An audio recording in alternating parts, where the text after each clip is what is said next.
A serene dawn within a private medical facility abruptly descends into disarray when a furious paramour storms into the maternity wing and kicks a pregnant woman to the ground while her affluent partner stands paralyzed, witnessing the event. But neither of them realizes that the man overseeing this hospital isn't merely any physician. He's her maternal uncle, and when he uncovers their actions, retribution arrives swifter than anyone anticipates. What unfolds next is a struggle for veracity, atonement, and the strength of one individual who transforms anguish into objective and calamity into transformation. Remain with me, for this narrative will illustrate how benevolence can emerge from brutality, and you won't credit the conclusion until you hear it. Inform us of your listening time and your location, and remember to leave a remark below. We'd appreciate your viewpoints. And before we continue the main story, don't forget to subscribe and like the video. Oh, and don't forget to comment below where you're watching from. We'd love to hear that. The atmosphere inside the birthing chamber felt tranquil, almost sacred. A soft mechanical hum mingled with the gentle cadence of a fetal pulse reverberating through the monitor beside the cot. Anya Vance, 30 years of age and 7 months expectant, rested her hand lightly on her abdomen. The sound soothed her, each throb reminding her that her infant was secure for now. The attendant had stepped out to retrieve her diagnostic results, leaving her solitary in a peaceful moment she seldom encountered anymore. Her matrimony to Arthur Thorne, the real estate magnate everyone admired, had devolved into a frigid charade. He used to message her between engagements, leave small notes on her pillow, caress her belly each morning before work. Now he dispatched assistants to convey messages. His voice had grown distant, his gaze perpetually elsewhere. Anya still believed affection could withstand separation. She still hoped this infant would evoke the man he once was. She adjusted the covering across her knees and offered a faint smile at the monitor. "You're resilient, my dear," she whispered. "You and I will be fine." The apparatus responded with another steady beat. That minute rhythm had become her impetus to persist. The door opened abruptly. The sound startled her so profoundly she recoiled. Arthur stood in the entrance, clad in his tailored ensemble, an extravagant timepiece gleaming under the fluorescent illumination. For one suspended instant, relief flickered across her countenance. He arrived. Perhaps he remembered, but then another figure materialized behind him, a tall woman in a crimson frock, composed, self-assured, beautiful in a manner that seemed rehearsed. "Arthur," Anya uttered softly, bewilderment thick in her tone. "What is she doing here?" Serafina Shaw's lips curved into a flawless grin, the kind meant to wound. "He desired me to witness where the marvel occurs," she stated coolly. Her fragrance saturated the small room. The aroma of roses clashed with the aseptic air. Arthur shifted awkwardly but did not gainsay it. "Serafina, please," he mumbled, his gaze flitting toward Anya's visage. Anya pushed herself up slightly on the cot, her pulse accelerating. "You brought her here," she declared, "to my consultation, to my baby's consultation." "It's not what you imagine," Arthur murmured, his voice low but unconvincing. "We were conferring with someone from the hospital board." Serafina chuckled under her breath. "Cease the pretense, Arthur. She merits the truth." Then she looked at Anya, her tone dripping with feigned sympathy. "He's been attempting to inform you for months. You simply refuse to heed." Color drained from Anya's face. She tried to speak, but the words caught in her throat. Serafina stepped closer, her heels clicking sharply against the tiling.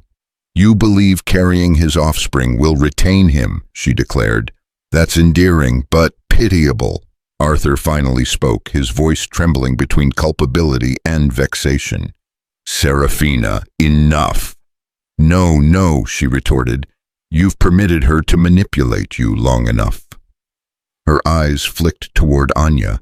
"Behold her. She still fancies herself the victim." Anya's vision swam.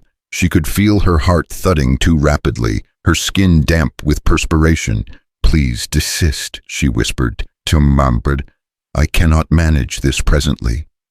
Serafina folded her arms. Oh, I believe you can. You've been performing for years. Why cease now? The tension in the room intensified until even the machine seemed to falter. Anya gripped the edge of the cot to steady herself. A sharp ache shot across her abdomen. She winced and gasped. Something's amiss, she stated, her voice barely audible. Arthur took one step forward, uncertain what to do. Serafina's eyes narrowed with disdain. You see, she said coldly, always the theatrics, always the victim. Anya tried to reach for the alert button, but her hand trembled. I require a physician, she said through clenched teeth. Serafina moved nearer, looming over her. Here's a piece of counsel, Anya. Discover when to relinquish. You're mortifying yourself. Her words felt like ice pressed against skin. Anya tried to stand but stumbled, one hand on her belly, the other gripping the side rail. The agony sharpened, tearing through her like fire. Please, she cried. Don't. Serafina's voice dropped to a whisper. You don't merit him. Then, in a surge of fury, she lifted her leg and kicked Anya's shin with deliberate force. The sound of impact reverberated through the room. Anya's cry filled the air as her body folded against the examination table. The monitor crashed to the floor with a heavy clang. The rhythmic heartbeat faltered, its steady tone breaking into erratic blips. The metallic scent of blood spread quickly, staining the pale sheet beneath her. Anya collapsed to her knees, both arms cradling her abdomen, her breath coming in short, ragged gasps. The room spun. Her hair clung to her damp face, her lips trembling. Please, she whispered, voice breaking. My infant. Serafina stood motionless for a moment, chest rising fast, eyes wild with what appeared to be satisfaction and dread intertwined. Then she straightened, smoothing her hair as if nothing had transpired.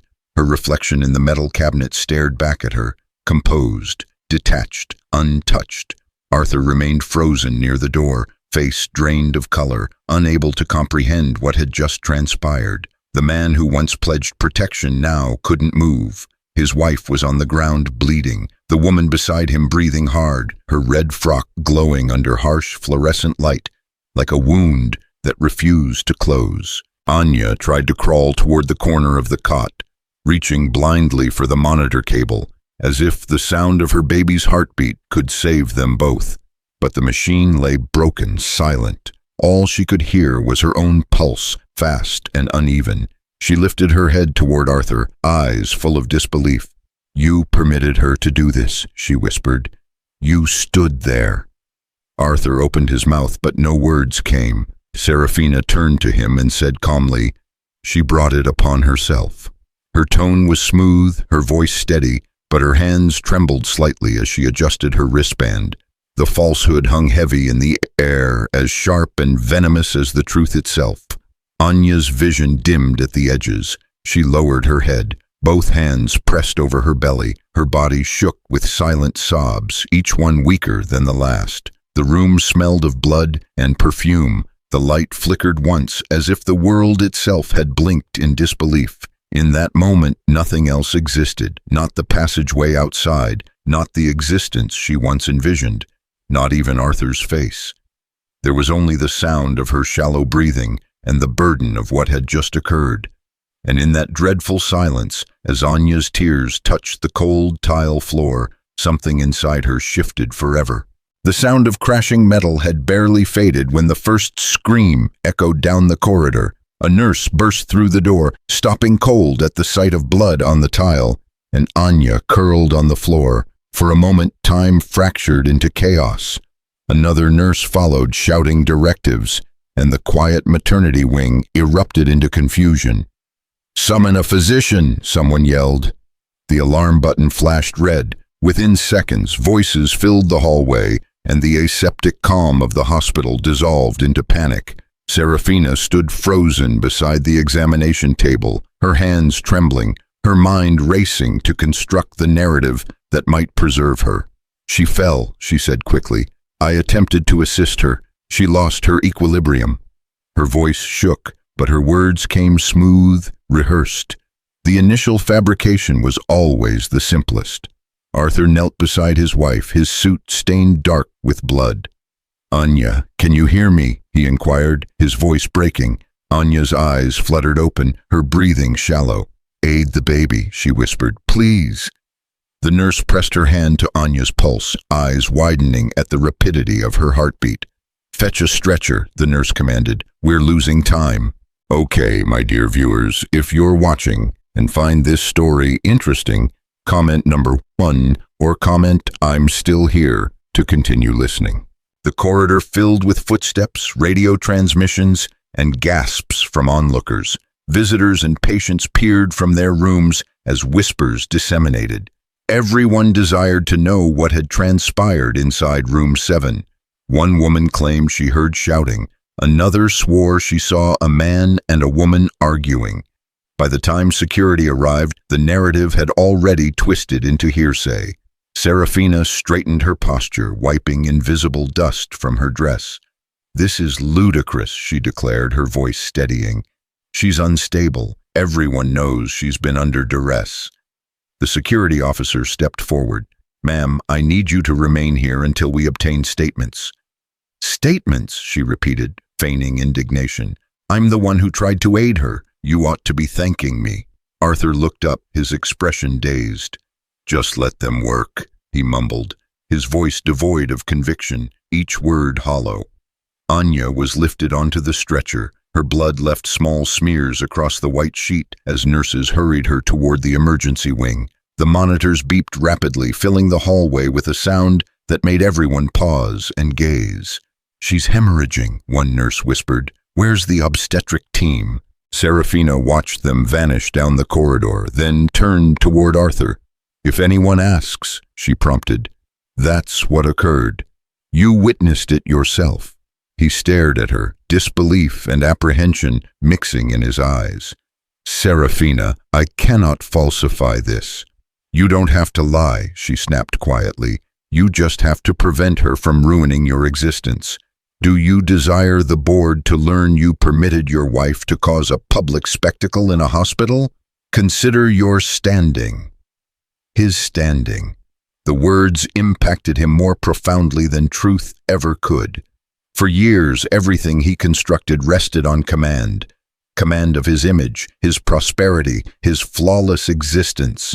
He could already envision tomorrow's headlines. Magnate's pregnant wife injured during hospital altercation. The thought chilled him more than the sight of blood.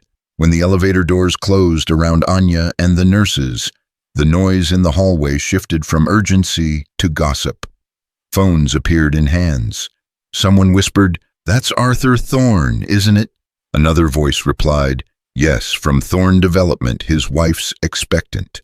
The conjecture spread like smoke through dry air. Serafina crossed her arms and faced the security officer. "May I depart now?" she demanded. "No, ma'am," he replied firmly. "We will require an official statement for the incident report." "Oh, I already told you what transpired," she said sharply. "She tripped, panicked, and fell. It's not my fault if she's dramatic." The officer nodded slowly, making notes on his clipboard. His eyes betrayed doubt. He had witnessed plenty of scenes like this, affluent individuals attempting to distort truth before the evidence could catch up. Arthur ran a hand through his hair, leaving a streak of red across his temple without realizing it. The scent of iron clung to him. "I need to see her," he said under his breath. "I need to ensure she's all right." Serafina stepped closer, lowering her voice. "You need to deliberate. You rush after her now, and everyone will assume culpability. Remain calm. Act normal, and we'll rectify this." He stared at her, feeling the words, but not hearing them. Somewhere inside, the realization had already begun. There was no rectifying what had just occurred. Down the corridor, a small group of personnel whispered near the nurse's station. "They're asserting the marketing director struck her," one of them murmured. "No, kicked her," another corrected. "Right in the leg." The rumor spread faster than the truth could form. By the time it reached the lobby, it had become a scandal. When Dr. Lena Romero arrived, the hallway parted to permit her passage. Her calm authority silenced the noise. "Where is she?" she inquired. "Emergency obstetrics," a nurse answered. "Severe trauma. Possible preeclampsia." Dr. Romero turned to the security officer. "Keep everyone who was in that room available for questioning." Her gaze locked on Serafina and Arthur for a moment, sharp and unyielding. "That includes both of them." Serafina bristled. "You cannot detain us here. I have nothing to do with this." "Then you have nothing to dread," Dr. Romero replied, walking away. The hallway fell into uneasy quiet. Cameras near the ceiling blinked red. The security system recorded every movement, every expression. Later, that footage would reveal the truth no one wished to confront. Arthur stood near the door, still staring at the floor where his wife's blood remained in small dark stains. His reflection in the metal cabinet looked like a stranger, pale, shaken, hollow. Serafina reached for his arm, but he stepped away. "I need to think," he said quietly. She smiled thinly. "Think rapidly. The press moves swifter than guilt." He didn't respond. He walked toward the elevators, not to find Anya, but to escape the noise, the whispers, and the truth closing around him. Behind him, a janitor began mopping the floor. The sound of the mop dragging through blood was the only thing that broke the silence. The scent of bleach replaced the aroma of perfume. By the time the hallway was clean, only the memory of what happened remained. A memory that could never be erased. Okay, my dear viewers, if you're watching and find this story interesting, comment number 1 or comment "I'm still here" to continue listening. Outside the maternity wing, the hospital lobby buzzed with quiet speculation. No one yet knew her name, but everyone had already chosen sides. And as the doors to the emergency floor closed behind Anya Vance, her world and Arthur's had already split beyond repair. The doors to the emergency unit swung open as the medical team rushed Anya into the trauma bay. Bright lights hit her face, blinding and cold. Voices layered over one another, sharp and urgent.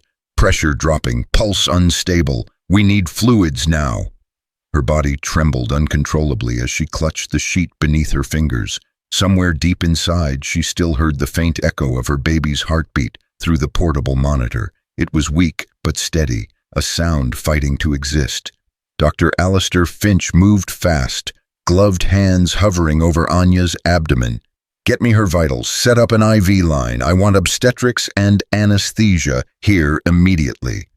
Nurses surrounded the table, attaching monitors, cutting through fabric, checking the bleeding. The smell of antiseptic filled the air. The beeping machines created a rhythm of tension, a kind of mechanical prayer. Anya's lips moved, but no words came out. Her skin looked pale under the fluorescent light, her breathing shallow.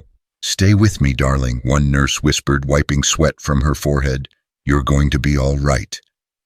The curtain rustled open again, and the chief of surgery, Dr. Silas Thorne, stepped inside.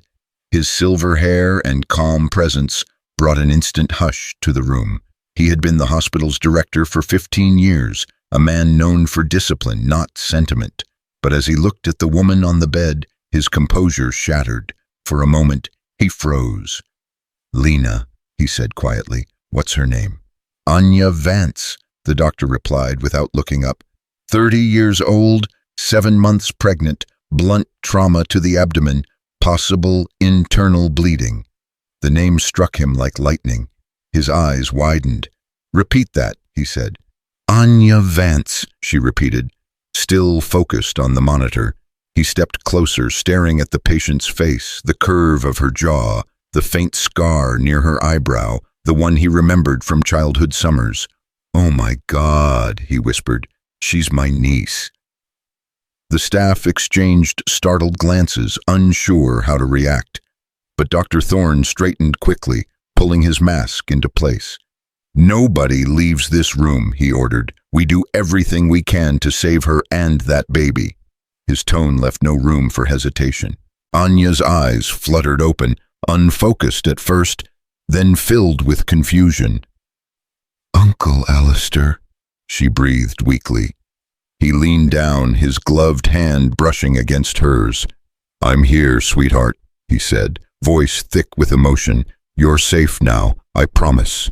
Tears welled at the corners of her eyes. "He let her hurt me," she whispered. "He just stood there." His jaw tightened. "Don't speak. You need to rest. We'll deal with that later." He looked toward Dr. Romero. "How's the baby?" The younger doctor checked the ultrasound probe. "Fetal heart rate unstable. We might have placental separation. We need to stabilize the mother first." "Do it," he said. "I'll assist." The team moved like a single organism, efficient and focused. Fluids ran through the IV lines. Blood pressure numbers flickered on the monitor. The sound of suction filled the air. Every movement felt like a battle against time.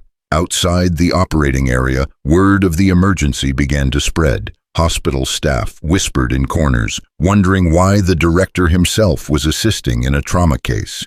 Some said the patient was a VIP. Others thought it was political. No one imagined it was personal. Inside, the minutes stretched thin. Anya drifted in and out of consciousness, her mind floating between the present and fragments of memory. She saw her uncle's kitchen in the summer light, smelled coffee, heard laughter. "You used to make pancakes," she murmured faintly, "with strawberries." Dr. Thorne swallowed hard. "And you always stole the first one," he said softly, forcing a small smile. "You're still stubborn. Hold on for me. Hold on for her." The baby's heartbeat slowed, then steadied again. A nurse adjusted the oxygen mask, glancing at the clock. "We've got improvement," she said. "Heart rate stabilizing."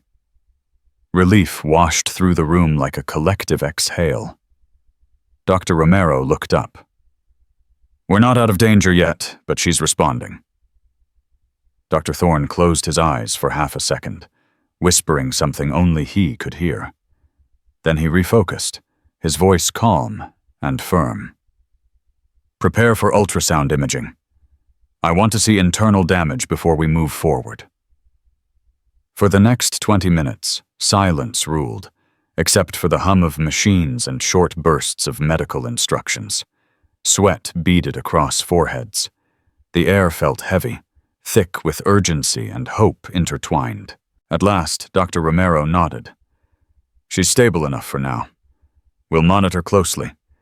The baby's heartbeat is fragile, but holding steady." Dr. Thorne stepped back, removing his gloves with slow precision. The weight of emotion he had kept buried for years pressed against his chest. He had lost contact with his sister after a family dispute decades ago. He hadn't known her daughter had grown up, married, and moved back to the city. Now, by some cruel twist of fate, she had been brought into his hospital, broken and bleeding. He looked at her face, pale but peaceful now, and felt both guilt and purpose flooding in. "You found your way back to me," he whispered under his breath. "And I won't lose you again." Dr. Romero approached him quietly. "We'll keep her under observation for the next few hours," she said. "She needs rest, the baby too." He nodded, his voice steady once more. "Good work, everyone. Keep full surveillance on her vitals. I want updates every 10 minutes. As the team dispersed, he remained by the bedside, watching the faint rise and fall of her chest. Anya slept, her hand still resting protectively over her stomach. The monitor beeped softly beside her, a fragile lullaby. Through the glass wall, he could see the hallway buzzing with controlled movement. Security officers spoke to staff. Reporters had not yet arrived, but he knew they would. There would be questions about the assault, about the people responsible, about the truth. He would face them when the time came. For now, only one thing mattered: the woman on the bed and the life she carried. He leaned closer, his voice a whisper meant only for her. You're safe, Anya. No one will hurt you again. For the first time that night, the rhythm of the machines evened out, calm and constant, like the slow return of order after chaos. But outside that room, the storm was only beginning to form. Morning light broke through the clouds outside Allister Medical Center. But inside the walls of the administrative floor, the air remained tense. The night's chaos had left ripples through every department. Nurses whispered in corners, staff avoided eye contact, and rumors circulated like invisible smoke. Everyone had heard about the assault in the maternity ward.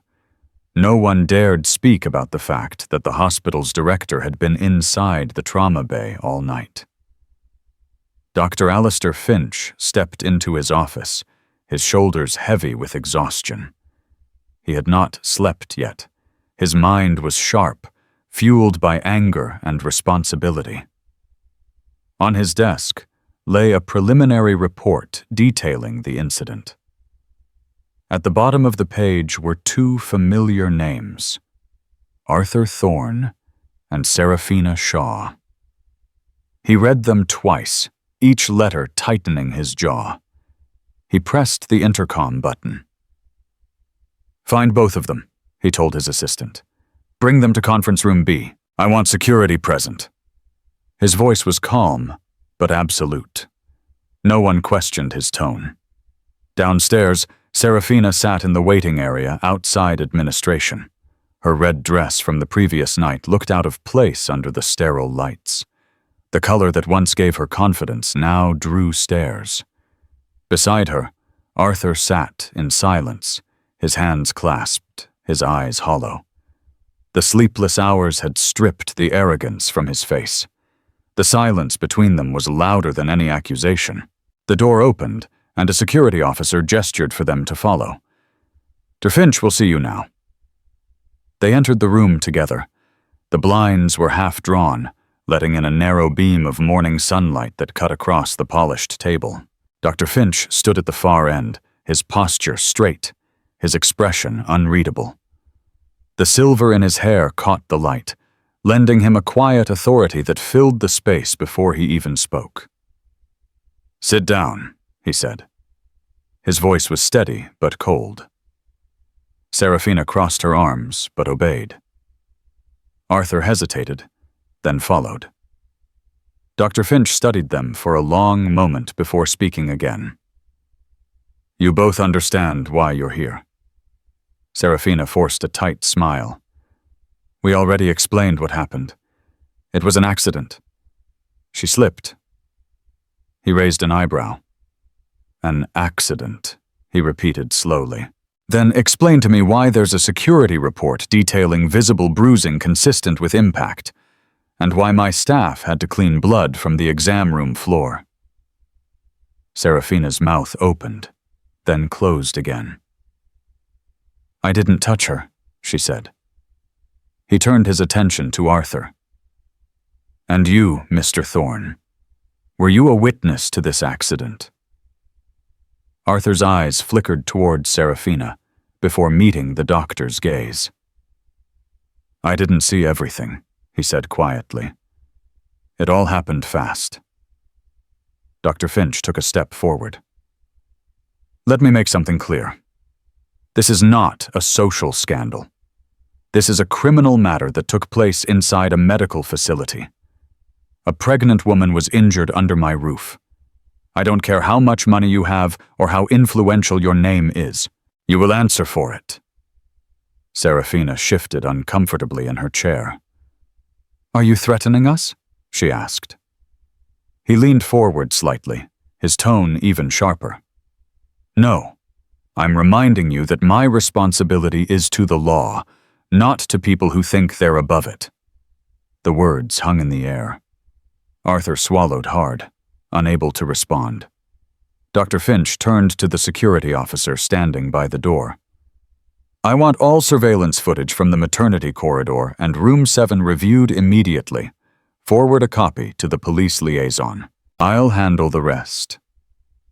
Seraphina's confidence cracked. You can't do that without a formal complaint. He looked at her, his expression calm, but deadly serious. The complaint has already been filed by me as the director of this hospital. Her eyes widened. You can't be serious. Oh, I am, he said quietly. And if you're wondering why I care so deeply, it's because the woman you assaulted is my niece. The color drained from her face. Arthur looked up sharply, shock replacing exhaustion. Your niece? He repeated. Dr. Finch nodded once. Yes, Anya Vance. And even if she were a stranger, I would do the same thing. But she is not a stranger. She is family. And after last night, this institution will stand on her side, not yours. Serafina rose to her feet, her chair scraping against the floor.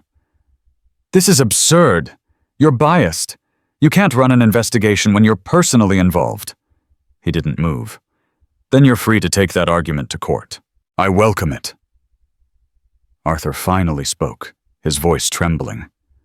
Dr. Finch, please, I didn't hurt her. I swear I didn't. I froze. I didn't know what to do. The doctor studied him, eyes narrowing slightly. Then you're guilty of silence, Mr. Thorne, and silence when someone is being hurt is its own form of cruelty. The room went still. The clock on the wall ticked audibly. Serafina's confidence had dissolved entirely. Dr. Finch walked to the door, signaling the meeting was over.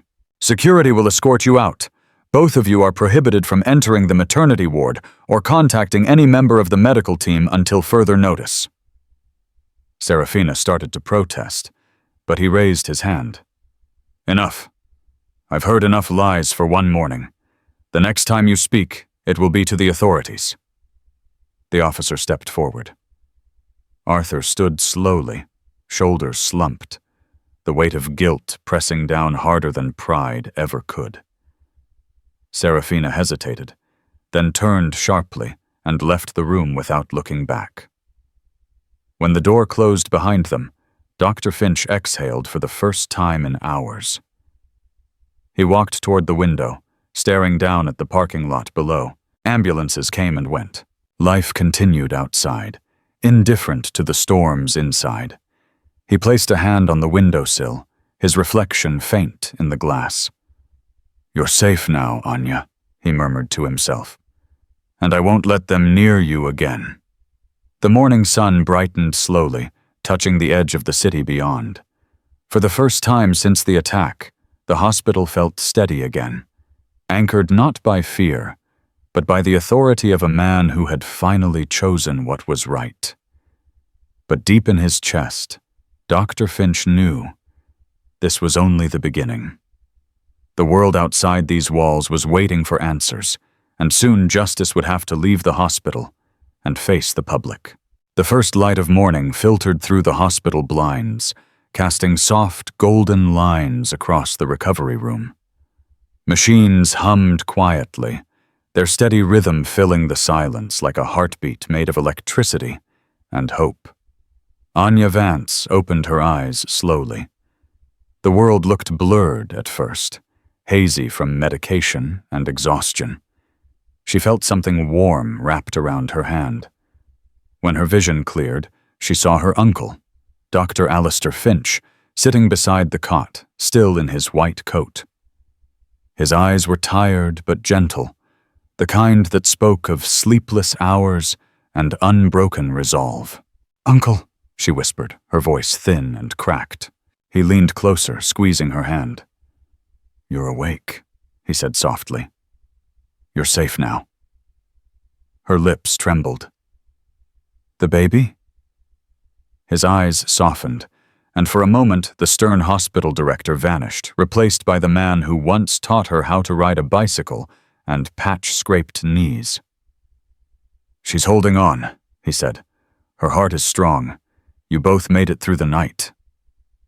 Tears slipped down her cheeks before she could stop them. "I thought I lost her," she whispered. "You didn't," he said. "You fought, and she fought with you." He brushed a strand of hair from her forehead. You're both stronger than you think. Anya turned her head slightly, looking toward the window. Morning sunlight painted the wall in soft colors that reminded her of peace she no longer trusted. I saw her face, she said suddenly. Serafina. She smiled after it happened, like she wanted me to suffer. Dr. Finch's expression hardened. Don't think about her, he said. She's not your concern anymore. Anya swallowed, her voice shaking. She kicked me, Uncle. She didn't hesitate. Arthur just stood there. He didn't even move. He closed his eyes for a moment, collecting the anger before it could spill over. When he spoke again, his tone was calm but cold. I know. I've read every report, watched the security footage, and spoken to the staff who were there. The truth is clear. What happened to you was not an accident, and it will not be ignored. Anya's breathing hitched. They won't stop, she said weakly. People like them never stop. They'll twist it. They'll make me look crazy. He straightened in his chair. Then we'll untwist it, he said. They might have money, but I have something stronger. The truth and the power to make it heard. For a moment, neither spoke. Only the quiet rhythm of the monitor filled the space between them. Anya's fingers tightened around his hand. I don't want revenge, she said softly. I just want my child to live without fear. His voice lowered. That's exactly what justice is, Anya, making sure no one else has to live in fear because of them. She looked at him, her eyes. You're still here, my dear viewers. Stop and relax for a moment. Maybe have a glass of water and then listen to the interesting content. Comment number 1 if you find this story interesting. Don't forget to subscribe to the channel.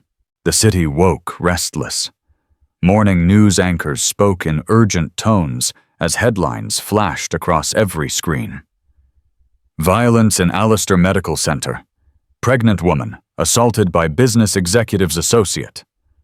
The words were bold, unforgiving, and impossible to ignore. Every network ran the footage.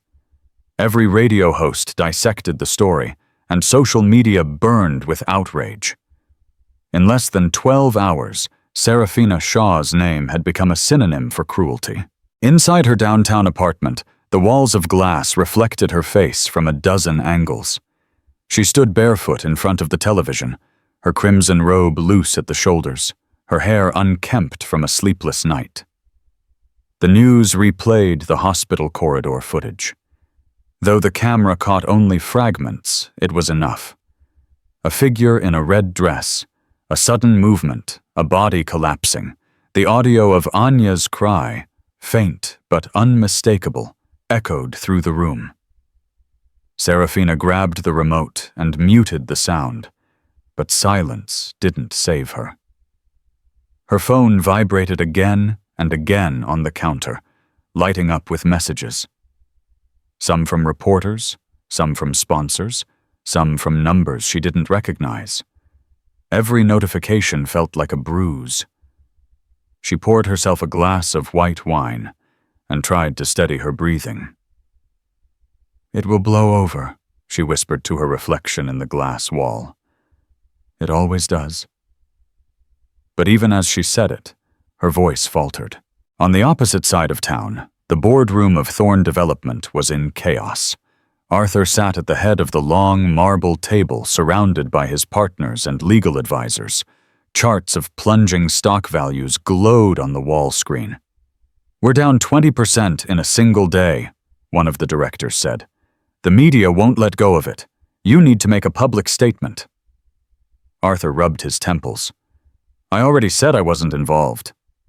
Then why does your paramour's name appear in every headline? Another voice snapped. People think this company protects abusers. They're boycotting our developments. Investors are furious. He leaned back, exhausted, his mind trapped between guilt and pride. Every word from his lawyers blurred into noise. The empire he had built on charm and control was collapsing. And it all began with a single moment of silence. his own. Back in the apartment, Serafina opened her laptop. The first email she read was from a luxury brand she had represented for 5 years. Partnership terminated effective immediately. The next was from her publicist.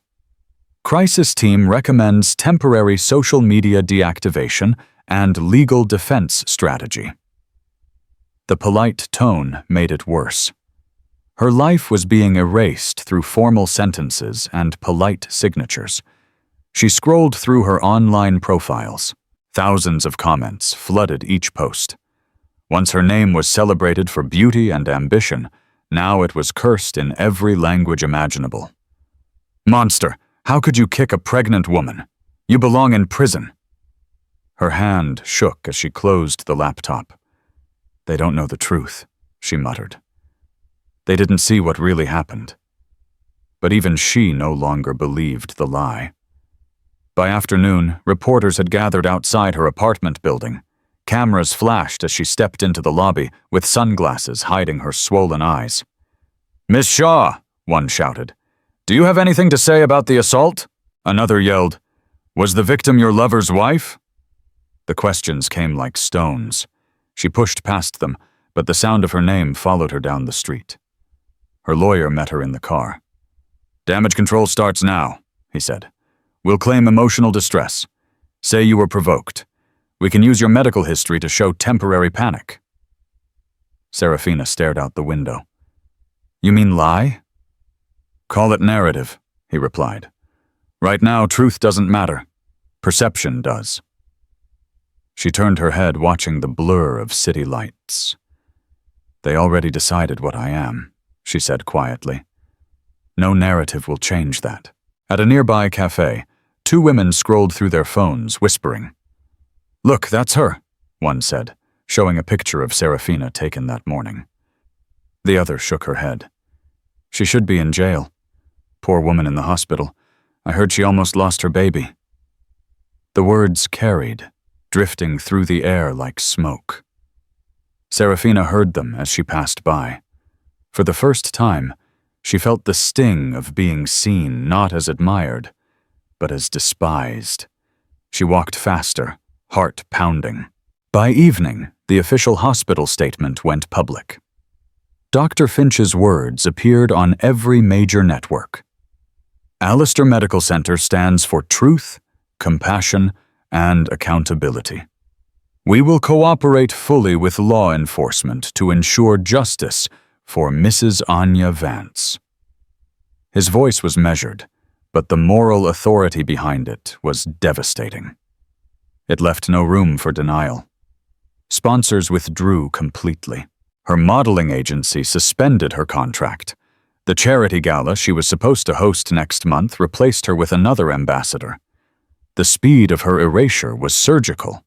Within hours, her social life, her career, and her image vanished into digital dust. As the sun sank behind the city skyline, Serafina returned to her apartment, the once luxurious space now echoing with emptiness. She walked through the living room, stepping over scattered newspapers, the sound of her heels echoing against marble. On the television, a news anchor summarized the day's events. Authorities confirm ongoing investigation. Sources suggest video evidence will play a key role. She stood still, watching herself on screen. The broadcast played her smiling face from a past interview, a clip from a charity event. "I believe kindness changes the world," she had said. Then the irony made her stomach twist. The screen switched to a photo of Anya in the hospital, pale but alive. The caption read, "Miracle Mother expected to recover." Serafina's hand tightened around her glass until it cracked. Wine spilled across her fingers, glinting red in the blue glow of the television. She sank onto the couch, staring at the image of the woman she had tried to destroy. The woman who had somehow survived. Outside, the city lights flickered like distant judgment. Inside, Serafina sat, surrounded by reflections of herself, each one darker than the last. She turned off the TV, but the silence that followed was worse than noise. For the first time in years, she felt truly alone. And somewhere in that silence, a new fear began to grow. The fear that her fall had only just begun. The city felt different that morning. The sky was still gray, but it no longer looked heavy. It looked like a curtain ready to lift. Inside Allister Medical Center, the air buzzed with quiet purpose. Doctors moved through the hallways as if nothing extraordinary had happened. Yet everyone knew something had changed. For the first time in weeks, justice was not just whispered about. It had a direction. Dr. Alistair Finch sat behind his desk, reviewing a folder filled with signed statements. Witness reports, medical logs, and surveillance images were neatly arranged in chronological order. Across from him sat Ilara Vance, Anya's mother, her silver hair tied in a simple bun. Despite her calm appearance, her eyes burned with the determination of a woman who had watched her daughter bleed and survive. "So this is it?" Ilara said, her voice steady. "The evidence that proves everything," Dr. Finch nodded. "Every testimony matches the footage. There's no room left for denial." He closed the folder carefully. "We're taking this to the district attorney's office today." A knock on the door interrupted them. The nurse from the maternity ward entered, holding another document. "Sir, the security officer who was on duty that night just submitted his statement. He confirms Serafina Shaw was inside the restricted area without authorization." Ilara's lips pressed into a thin line. She walked in like she owned the place. She thought no one would ever stop her. Dr. Finch signed the report. "Now someone will." He looked at the nurse. "Thank you. You may go." When the door closed, he turned toward Ilara again. "I've already spoken to Jocelyn Hayes, the assistant district attorney. She's willing to take the case. She believes we can secure charges of assault and obstruction of medical procedure." Ilara's eyes softened with relief. "Anya deserves this. Every woman who's been silenced deserves this." Okay, my dear viewers, if you're watching and find this story interesting, comment number 1 or comment "I'm still here" to continue listening. Later that morning, the three of them met in a private conference room at the courthouse. Jocelyn Hayes was a sharp, composed woman in her 40s, with eyes that missed nothing. She flipped through the files with quick precision. "You have a solid foundation here," she said. "The video footage will speak for itself, but the eyewitnesses give it undeniable weight." Dr. Finch leaned forward. "How soon can we proceed?" "Soon," Jocelyn replied. "But we'll need Anya's statement on record. When she's strong enough, I'll come to her directly. I want her to know this case isn't just about punishment. It's about precedent." Ilara glanced up. "What do you mean?" Jocelyn smiled faintly. "This case could help change how assaults on pregnant women are prosecuted in the state. We've been pushing for reforms for years. Anya's case might be the spark we need." For a long moment, the room fell silent. The weight of that possibility settled between them like a quiet promise. Across town, Arthur Thorne sat inside his office, surrounded by lawyers. His empire was shrinking fast. Half of his investors had withdrawn, and the board was demanding answers. Every attempt to fix his image made things worse. Serafina had vanished from the public eye, and no one believed his claims of ignorance anymore. A junior lawyer slid a document toward him. "You've been subpoenaed, sir. You'll need to testify." Arthur looked up sharply. "Testify about what?" "About the night of the incident," the lawyer said. "Dr. Finch filed formal charges. There's an official criminal case now." He sank into his chair, feeling the cold truth settle into his bones. The woman he once dismissed as fragile now stood behind an entire institution, and the world was listening to her side of the story. The next day, The courthouse steps overflowed with reporters. Cameras clicked, microphones extended, and headlines shouted across the morning air. Hospital assault case reaches court. Director confirms niece's testimony.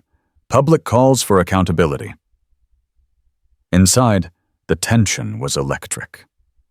Dr. Finch and Alara sat side by side at the front row, watching as the preliminary hearing began. Anya, still recovering, was not yet present, but her written testimony had been submitted to the judge.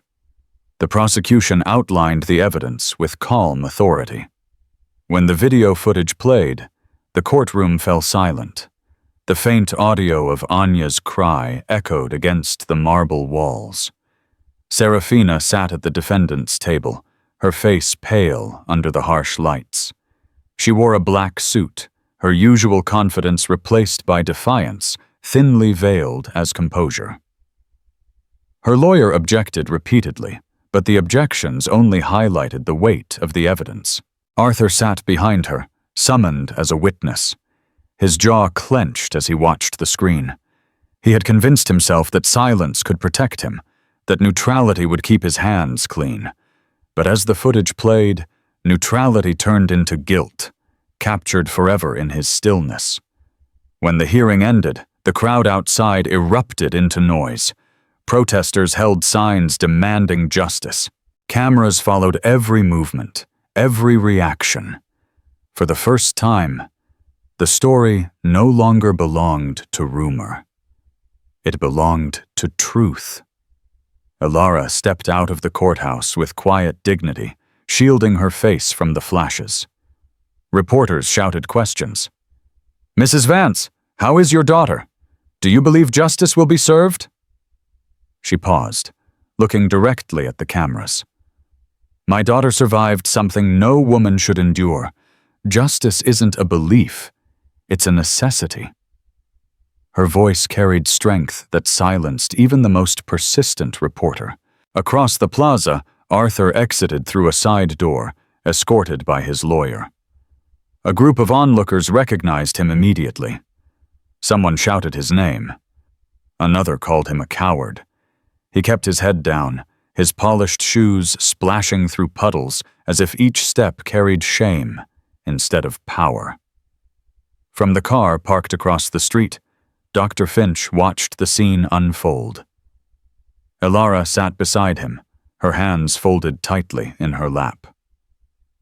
Through the windshield, they could see the chaos that once belonged entirely to Arthur and Serafina. Now it belonged to the truth. "Do you think he'll ever admit what he did?" Alara asked quietly. Dr. Finch shook his head. "He doesn't have to. The world already has." She looked out the window, her voice softer. "Anya will want to see this someday, to know what her pain changed." He nodded slowly. "She'll see it. She'll see everything." Rain began to fall again, gentle and clean this time, washing over the courthouse steps like a benediction. The storm had not ended, but its purpose had shifted. For the first time, the power belonged to the ones who had been hurt, not the ones who had caused it. And as the cameras turned toward the courthouse doors once more, a new chapter was already waiting inside, one that would carry the name Anya Vance into history. The courthouse stood beneath a pale winter sky, its marble steps crowded with reporters, cameras, and protest signs. People lined the street holding umbrellas and banners that read, "Justice for Anya." The sound of voices blended with the low hum of live broadcasts. Inside, the air was thick with expectation. For weeks, the city had followed every headline. Now the truth would be spoken where everyone could hear it. Anya Vance entered the courtroom slowly, her steps measured but steady. She wore a light sky blue dress that fell softly around her knees. The color was gentle, but it carried meaning. It was the same shade she had worn the day she nearly lost everything. When she reached her seat beside Dr. Finch, the clicking of cameras filled the room. He gave her a reassuring nod, his hand resting briefly on hers before the session began.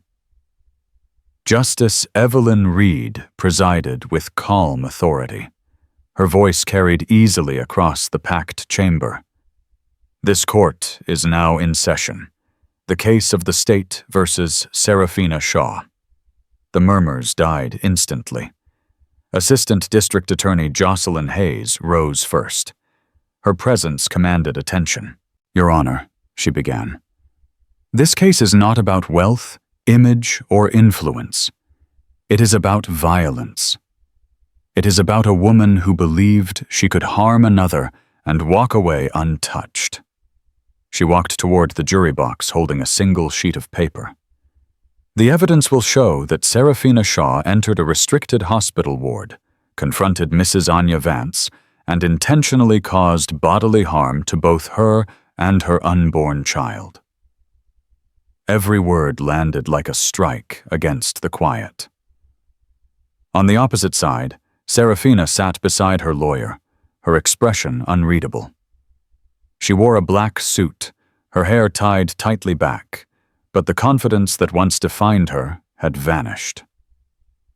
Her attorney adjusted his glasses and whispered something in her ear, but she didn't respond. When the prosecution presented the hospital footage, the courtroom became utterly silent. The grainy video played on the large screen.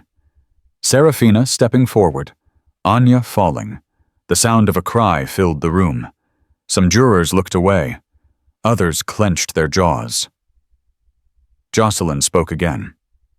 "What you just saw is not an accident. It is an act of cruelty, and it nearly cost 2 lives. The defense objected, but the judge overruled. Later, Anya took the stand. The room held its breath as she was sworn in. Her voice trembled at first, but the strength in her eyes anchored every word. "That day, I was there for a routine checkup. I never imagined it would end in blood. She looked at me with hate I can't explain. I begged her to stop." Her throat tightened. "When she kicked me, I thought I was losing my child. I remember falling, hearing the machine crash and feeling everything go quiet inside me." She paused, her hand instinctively resting on her belly. "I wasn't just fighting for my life. I was fighting for my child's right to be born in a world where cruelty isn't power." The courtroom stayed silent for several seconds after she spoke. Even the clicking of cameras stopped. Then the judge nodded gently. "You may step down, Mrs. Vance." Dr. Finch looked at his niece with quiet pride. He had seen hundreds of testimonies in his career, but none like this. It was not law that gave her power that morning. It was truth. By afternoon, every news outlet in the country carried her words. Television anchors repeated them. Talk shows debated them. Hashtags spread across social media. #Justice for Anya and the Anya case. The story reached beyond the courtroom. It became a symbol. When Serafina's lawyer tried to argue that his client acted out of fear, Jocelyn Hayes's voice cut through the chamber. "Fear does not excuse cruelty," she said. "It exposes it." The defense faltered. Serafina's eyes filled with tears, not from guilt, but from losing the control she had clung to for so long. Outside the courthouse, crowds chanted for change. Protesters held signs that read, "Protect mothers. Protect lives." Inside the prosecutor's office, Jocelyn and Dr. Finch worked late into the night. He spread out legal documents across the table. "We can't let this stop here," he said. "This case can set a precedent." Jocelyn nodded. "We've been pushing for stronger laws to protect pregnant women from assault. Now we have the story, the evidence, and the public will." They drafted the proposal together, line by line. The Anya Act. It called for harsher penalties against those who harmed expectant mothers and for emergency protections in hospitals nationwide. It was written not just for Anya, but for every woman who might face what she had. When the bill reached the state legislature a week later, it passed unanimously through committee. Lawmakers quoted Anya's testimony on the floor. One senator said her courage gave this law a voice. Back at the hospital, Anya watched the live broadcast from her recovery room. The screen showed the chamber filled with applause as the bill advanced. She pressed a hand to her chest, overwhelmed. Dr. Finch stood behind her, a quiet smile softening his usually stern face. "This is your voice echoing beyond what they tried to silence," he said gently. Anya turned to him, her eyes shining. "I didn't think anyone would listen." "They listened," he said. "And now they'll remember." The evening sky outside turned shades of gold and rose. The city bathed in light. Reporters called the moment the Anya Act victory. Her name, once tied to pain, now carried a meaning larger than herself. But even as celebration spread, the trial was not over. The verdict would come next week. The nation waited for it, hearts divided between outrage and hope. That night, Anya stood by the window of her hospital room, watching the city's lights flicker below.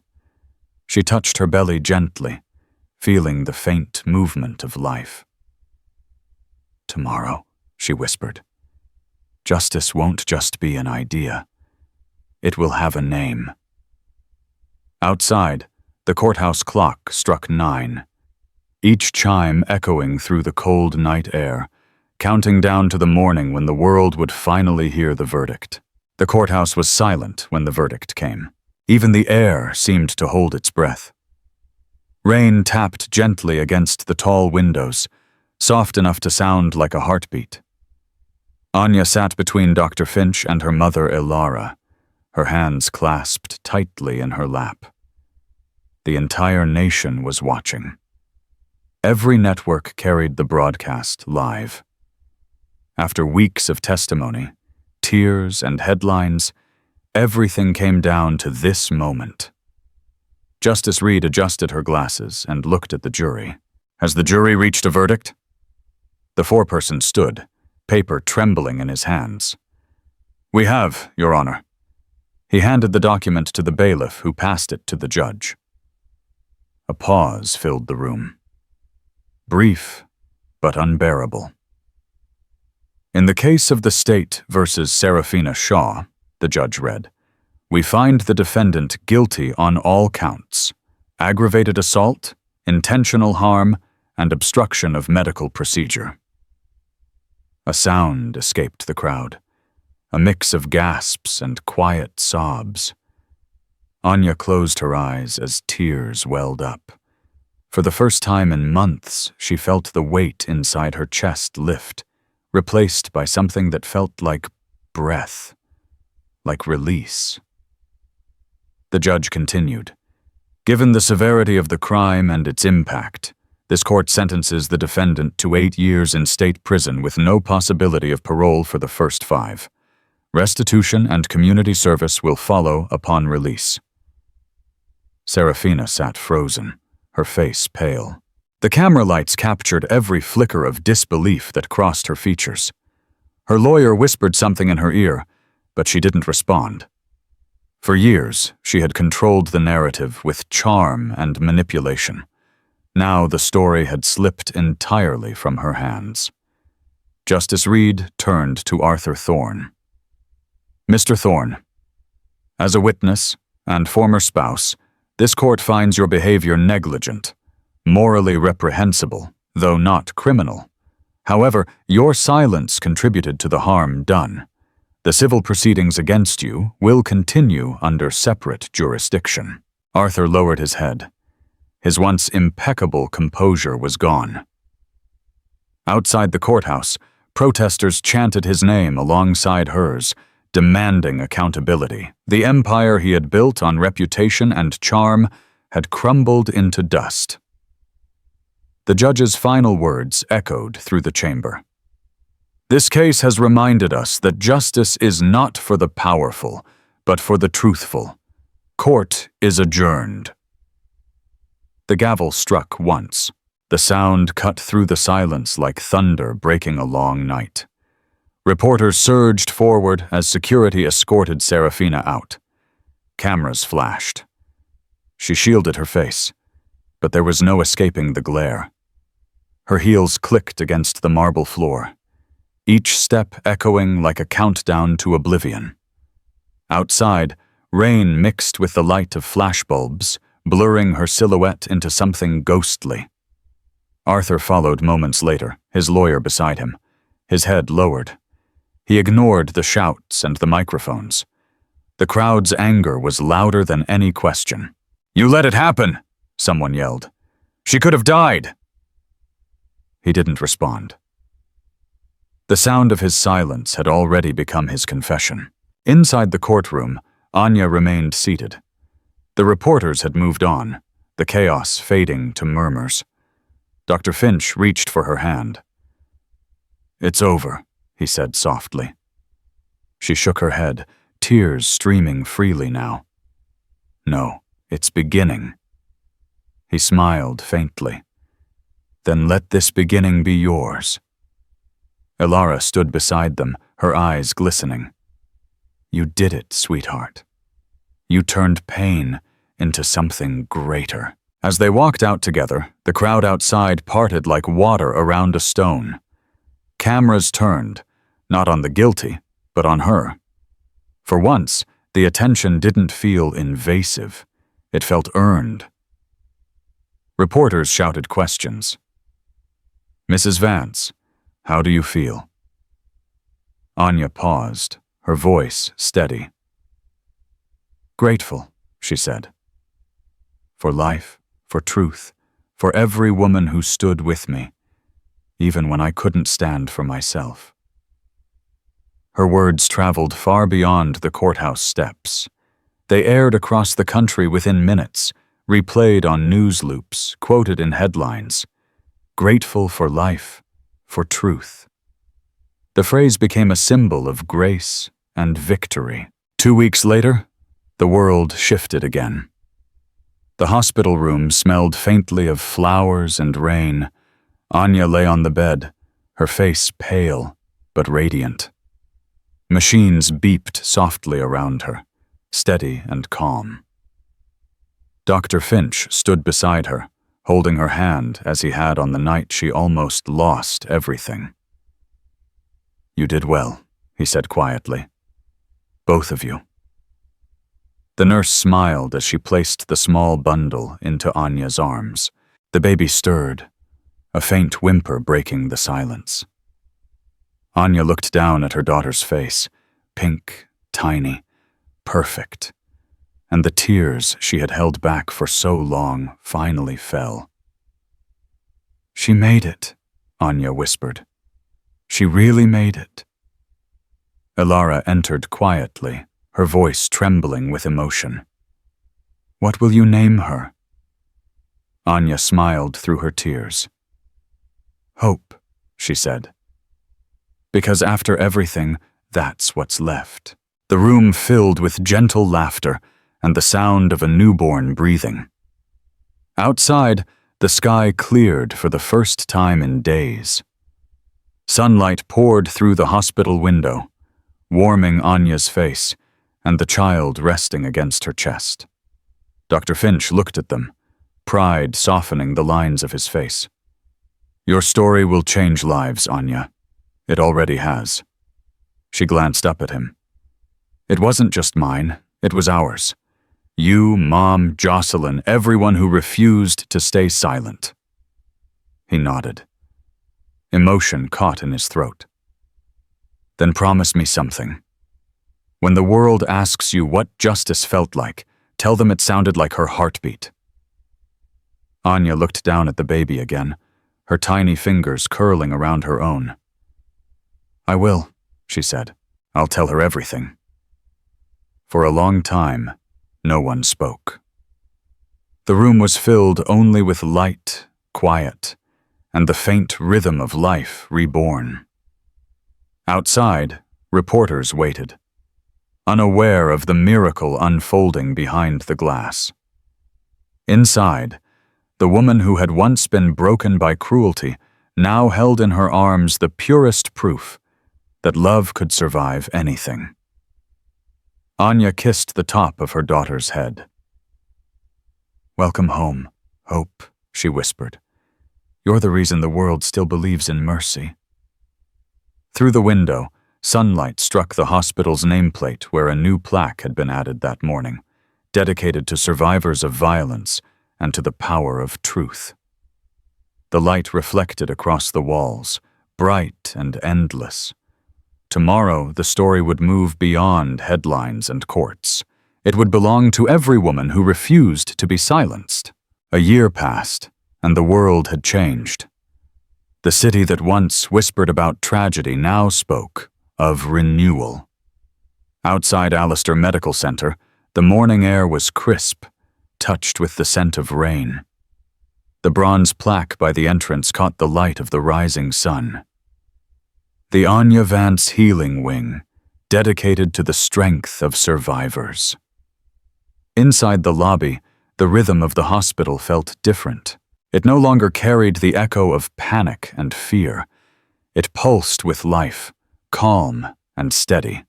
Nurses greeted Anya as she walked down the corridor, her light blue dress swaying softly with each step.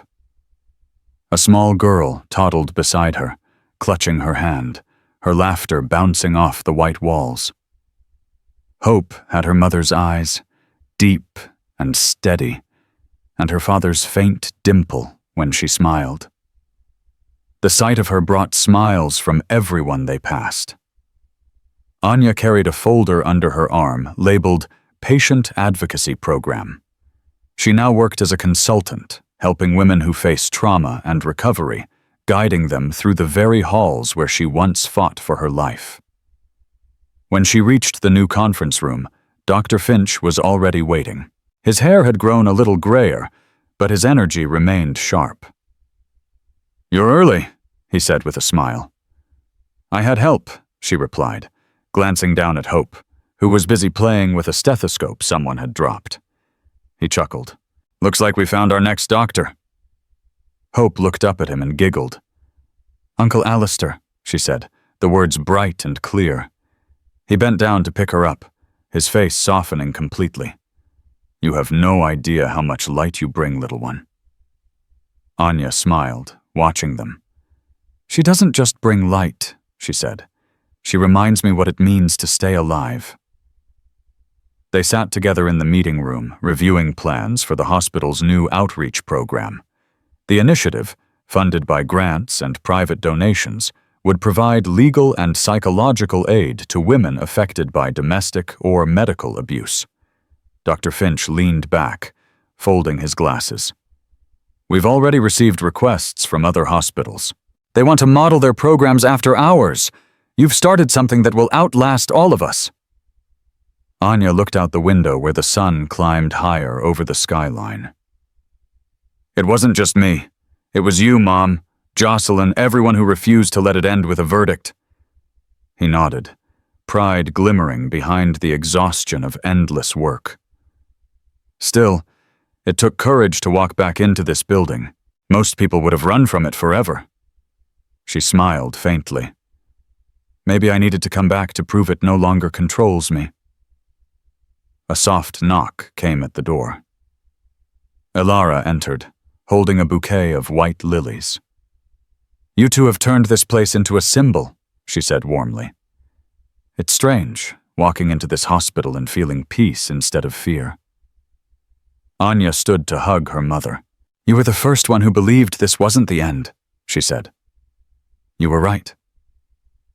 Elara brushed her daughter's hair gently. "It's not about being right, sweetheart. It's about remembering that healing doesn't erase scars. It just teaches us how to live with them."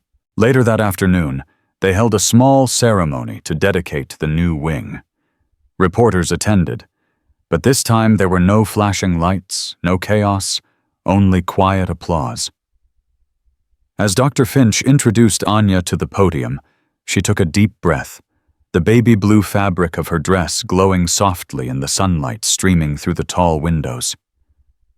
"When I first came here," she began, "I was terrified. I didn't think I would ever walk again, or speak again, or believe again. But this place gave me back my life, not just because of medicine, but because of compassion. Today we dedicate this wing to every person who thought they were broken beyond repair. You're not. You never were." Her voice trembled slightly, but she didn't stop.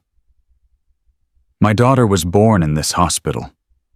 Her name is Hope, because that's what saved me. Hope isn't perfection. It's survival, with kindness still intact." Applause filled the room, gentle but heartfelt. Dr. Finch wiped at his glasses discreetly. Elara smiled through tears. After the ceremony, Anya walked alone down the hallway toward the maternity ward. Each step echoed against the tile like memory turned solid. She paused at the door of the room where it had all begun. The same number still hung there. Room 7. She stepped inside quietly. The walls had been repainted, the machines replaced, but the energy of the space lingered. She ran her hand along the edge of the bed, remembering the sound of monitors, the smell of disinfectant, the taste of fear. Hope peeked in behind her, curiosity lighting her face.